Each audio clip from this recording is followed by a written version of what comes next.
Hello everyone, in today's video, I'm going to show you how to change secondary theme color in Lovable.dev. First, open Lovable.dev in your browser. Enter your username or email along with your password to log in and access your dashboard. Next, on the dashboard, look for the settings or theme section. Click on theme customization or similar option. In the theme settings, look at the secondary color option.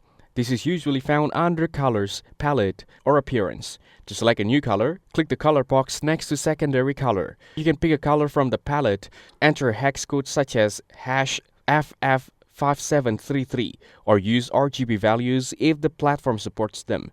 Now, preview your changes. Most Lovable.dash dashboard allow a live preview, so check the new secondary color looks good alongside your primary theme. Finally, click Save or Apply. Your secondary color will now be updated across buttons, links, highlights, and other secondary UI elements throughout your dashboard. That's it. Thanks for watching. Don't forget to like and subscribe for more videos.